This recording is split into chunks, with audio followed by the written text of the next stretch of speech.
Training fatigue is something we all deal with as athletes.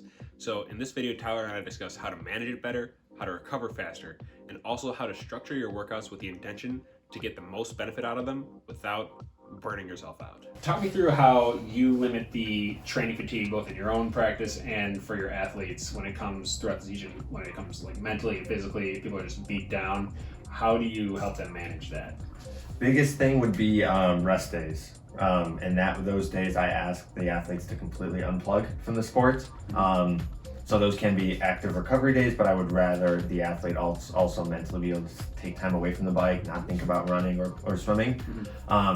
Rest days are super important physically, as you know, but also mentally. It helps you stay sharp. We want to keep enjoying this sport. If we don't enjoy it, we're not going to do it. So I think the rest days help that mental side a lot. In the day-to-day fatigue kind of questions, like training for Ironman Arizona, you're going to have long runs. How can we kind of minimize the fatigue while still getting the work that needs to be done? To answer that, I utilize a lot of rock, walk, run programs. So running for 15 minutes, taking a minute off.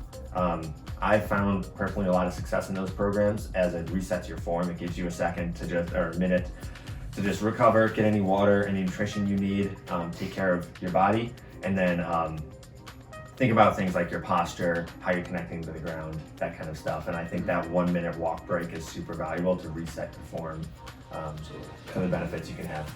Yeah, I agree well on those points. For one, the rest day, I know you sent out it was like a Google Doc sheet just asking me a bunch of questions. And one was, how comfortable are you taking days off that are scheduled?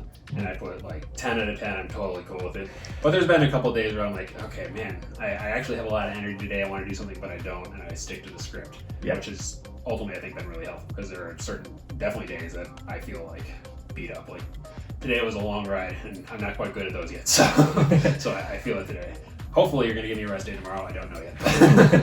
And then the other thing is I used to, when I would run, I would just run at like a hard pace. Like they call it the gray zone, right? Like zone 3, 8 to 8.5 minute miles if you're trying to go for distance. And I would just completely burn myself out. First, that would, one, not give me the results I wanted. But two, if I was mentally thinking about, okay, I need to go run, then that was a daunting task, right? Because I'm like, okay, I'm gonna basically hurt myself today.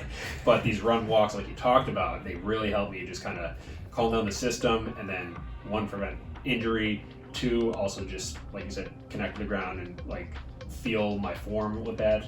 But three, just make it much easier to get into a run and without having to worry about, okay, this is going to be really, really hard, because it's actually designed as almost an easy run. Yeah, a lot of those runs you've seen they're just active recovery runs. So they really are zone 1, a little bit of zone 2, but we don't want to go out there and just crush zone 3 for 45 minutes. You might feel great at the end of it and be like, well, that was a great workout, you're covered in sweat. Yeah. It's very hard to get training done in that zone.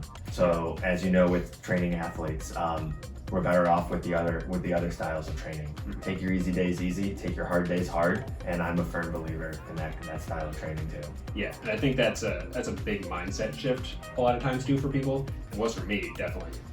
But once you realize that these zone 1, zone 2 workouts are going to get you the results you want, then you need to focus on completing the intention of the workout rather than just beating yourself into the ground and sweating the most. Exactly. You don't get faster during a workout. You get faster on those days off on the recovery. Thanks for watching. My name is Connor Ganzer. I'm a doctor of physical therapy and a triathlete. If you like this content, please subscribe and like below for more in the future about how to perform better and recover from injury faster.